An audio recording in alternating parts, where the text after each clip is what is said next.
Bonjour à tous et bienvenue dans notre série de podcasts L'inclusion par Adeos Formation et le Collège de Paris. Nous sommes ravis de vous accueillir en direct du sommet de l'inclusion économique au sein du ministère de l'économie et des finances à Bercy. Dans ce podcast exclusif, la diversité et l'inclusion seront mises en lumière. Découvrez dès à présent un nouvel épisode en compagnie de notre invité et partageons ensemble des perspectives encore plus riches. Bonjour à toutes et à tous et bienvenue à bord de HRDRadio.tv depuis le ministère de l'économie et des finances à Bercy pour le sommet de l'inclusion. Vous êtes 12 000 DRH et dirigeants d'entreprise à être abonnés à nos podcasts. On vous remercie d'être toujours plus nombreux à nous écouter chaque semaine. Vous pouvez bien entendu réagir sur les réseaux sociaux et sur notre compte X HRDRadio.tv. À mes côtés, pour animer cette émission, Sophia du Collège de Paris, à laquelle je laisserai la parole dans quelques instants. Et nous avons le plaisir d'accueillir aujourd'hui Leïla Mamou, qui est directrice de l'engagement citoyen au Crédit Agricole Consumer Finance, CACF, je suppose, oui. en abréviation interne. Oui, c'est la branche Crédit Conso.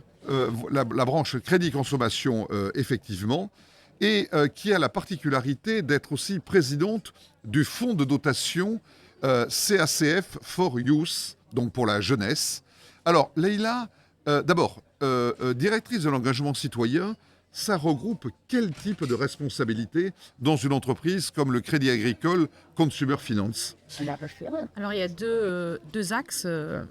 On est une société de crédit, comme je l'ai dit, et donc on est au service des clients, des besoins, et il faut s'assurer que les engagements qu'on prend, que ce soit vis-à-vis de nos clients, vis-à-vis de nos collaborateurs, vis-à-vis de toutes nos parties prenantes, sont réellement engagés avec des preuves à l'appui. Et donc, mon rôle, c'est de m'assurer qu'au niveau essentiellement européen, nous sommes présents dans 19 pays en Europe, que toutes les filiales incluent dans leur stratégie l'engagement citoyen. Ce n'est pas quelque chose qui est à côté de l'activité, c'est quelque chose qui est natif dans la façon de réfléchir, dans la façon de concevoir nos produits, de concevoir nos plans de carrière, bref, toute notre relation aux parties prenantes. Ça, c'est le premier volet. Et le deuxième, comme élément de preuve, c'est la création d'un fonds de dotation. Comme vous l'avez dit, c'est CACF for Youth. Ça veut dire que nous, on est convaincus et on enfonce des portes ouvertes quand on dit ça. C'est que l'avenir d'un pays, c'est sa jeunesse, c'est préparer sa jeunesse au métier de demain, préparer la jeunesse là où ils sont attendus. Et donc là, c'est un fonds de dotation que nous avons créé, qui a une vocation européenne, pour aider les jeunes Européens à se positionner et à faire des bons choix quand ils sont encore jeunes, pour être vraiment, comme je l'ai dit, au rendez-vous de là où ils sont attendus. De ne pas faire des choses par habitude, mais d'arriver sur le marché bien armé. Donnez-nous un ordre de grandeur pour nos auditeurs. Le nombre de collaborateurs de Crédit Agricole Consumer Finance dans les 19 pays. 10 000. 10 000 collaborateurs, c'est une branche donc importante du groupe Crédit Agricole. Le groupe Crédit Agricole, c'est 187 000. C'est ça. Pour vous dire à peu près comment est-ce qu'on se situe là-dedans. Avez-vous, alors une question tout à fait singulière, y a-t-il dans les autres grandes entités du groupe Crédit Agricole des homologues, des directeurs ou des directrices de l'engagement citoyen, et donc, à ce titre, une vision collective de l'engagement citoyen au sein du groupe Crédit Agricole, en France bien sûr, et dans le monde, une politique globale avec les moyens que l'on imagine évidemment très puissants d'un gros établissement financier comme le groupe Crédit Agricole. Alors, j'adore votre question, parce que effectivement, dans un groupe comme le nôtre, il y a la vision globale qui est dictée par le siège. Et nous, notre rôle dans les filiales, c'est d'adapter, c'est de déployer cette vision. Donc, ils ne m'ont pas attendu pour avoir un engagement citoyen au niveau du groupe. Donc, mon rôle, c'est d'appliquer, de déployer, comme j'ai dit.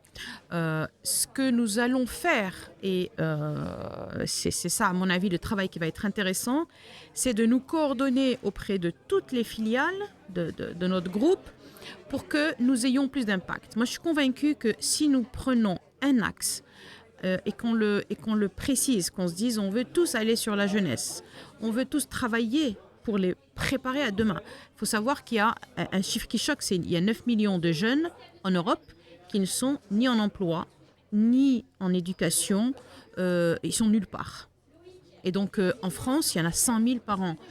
Et donc, l'idée, c'est comment est-ce qu'on va se mobiliser autour de ce sujet, parce que dans notre stratégie RSE, le R, c'est d'abord responsabilité.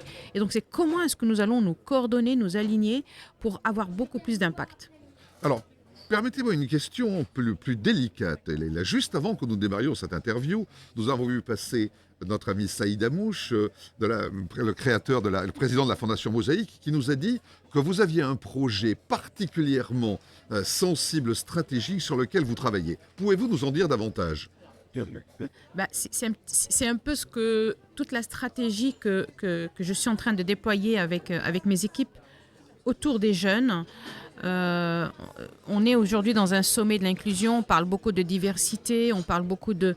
Mais pour moi, il ne faut pas juste le dire, il faut vraiment le faire. Et le faire, c'est comment ?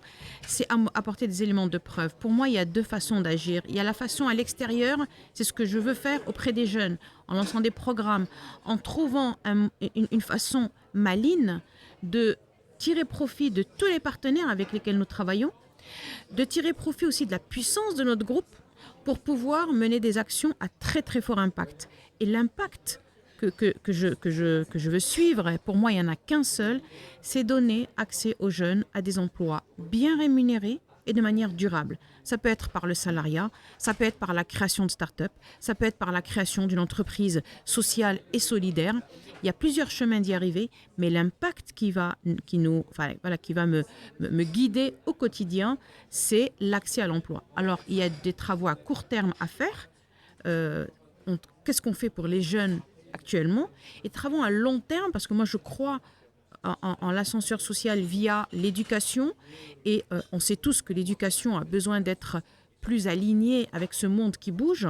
Et donc, au niveau de l'éducation, comment est-ce qu'on peut, nous, à notre échelle, à notre petite échelle en tant qu'entreprise, apporter aussi des clés au niveau des jeunes, et ça commence très très tôt. On pense que ça commence au collège, au lycée, mais en fait un jeune, vous savez qu'un jeune décroche déjà dès le CE1. Dès le CE1, si le jeune n'est pas au bon niveau, eh bien, il va traîner jusqu'en CM2, et après il va faire partie de ces 100 000. Donc il faut vraiment résoudre le problème à la racine. Donc action à court terme et action à long terme. Ça, c'est à l'extérieur. Mais à l'intérieur de l'entreprise, il ne suffit pas de décréter qu'il faut faire de l'inclusion, que l'inclusion et que la diversité, ça renforce la profitabilité. Tout ça, c'est bien. Mais quand vous avez recruté, quand vous-même vous faites l'effort d'inclure des gens qui viennent d'horizons différents, est-ce qu'ils vont savoir vivre ensemble dans l'entreprise ? C'est justement la question que va vous poser Sophia du Collège de Paris, auquel je transmets la parole en lui demandant de nous présenter le Collège de Paris. Bonjour et ravi de vous retrouver une nouvelle fois pour ce podcast. Nous sommes ravis de vous accueillir aujourd'hui, Laïla. Et donc pour vous présenter très brièvement donc, le Collège de Paris, donc, nous sommes donc un réseau d'établissements d'enseignement supérieur et d'organismes de formation. Nous accompagnons plus de 16 000 étudiants dans le monde entier et 30 000 adultes sur de la formation au quotidien, dont des sujets de l'inclusion et de la diversité. Pour débuter cet échange avec vous, Laïla, j'aurais une première question. Nous sommes donc aujourd'hui au sein du ministère de l'économie et en quoi la collaboration avec la Fondation Mosaïque a influencé, vous a aiguillé sur le développement de ces sujets de l'inclusion, de la diversité au sein de votre entreprise ?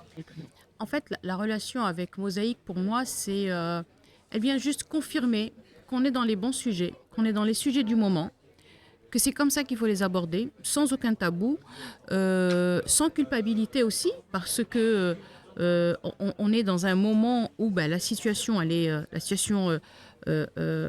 tout cas du pays est un peu fragmentée, et donc l'idée c'est comment on arrive à donner la chance à chacun. Et en fait, cette relation avec Mosaïque, c'est juste mettre les bons mots sur les bons sujets. Mais c'est indéniable, nous sommes dans les sujets du moment. Si on veut une France plus développée, eh bien, il faut que chacun ait sa place et chacun est important là où il est. Et c'est vraiment à l'image de l'entreprise.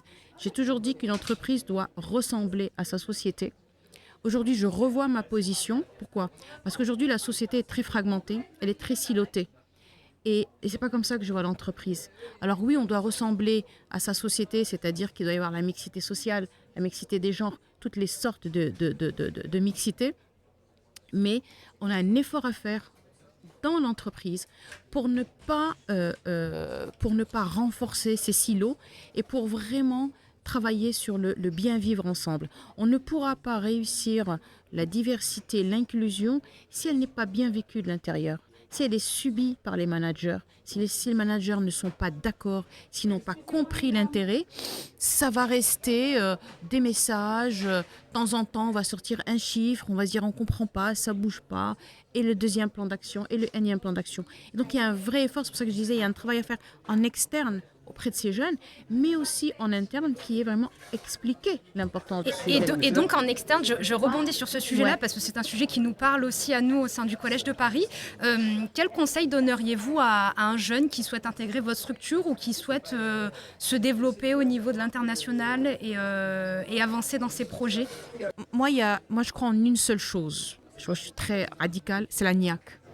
La motivation. Quand on a la niaque, franchement, on a sa place là où on veut être. Parce que la niaque, c'est quoi? C'est j'y crois, j'ai de l'ambition, je me prépare pour cette ambition, c'est pas un rêve. Je sais ce que je dois faire pour atteindre mon ambition. Et c'est cette niaque au quotidien qui fait que, eh bien, je suis capable d'évoluer là où moi j'ai choisi d'évoluer. En tout cas, de pousser les murs et de casser quelques plafonds aussi. En quelques mots, toujours croire en ses rêves Ah bah oui. et aller de l'avant. Bah bien sûr, bien sûr. Merci beaucoup Leïla, merci Sophia, merci de ces Merci échanges. à vous. Et à bientôt pour la suite de nos aventures. À bientôt. Merci d'avoir écouté notre podcast en direct du Sommet de l'inclusion économique. Nous espérons que cet épisode vous a plu. Ne manquez pas les prochains épisodes qui promettent d'être remplis d'inspiration, d'innovation et de stratégie pour favoriser l'inclusion dans tous les aspects de votre vie. N'oubliez pas de nous suivre sur les réseaux sociaux, de partager et de laisser vos commentaires pour que cette conversation résonne encore plus fort. Pour plus d'informations, découvrez nos programmes de formation sur notre site www.adeos-formation rubrique inclusion. À très bientôt.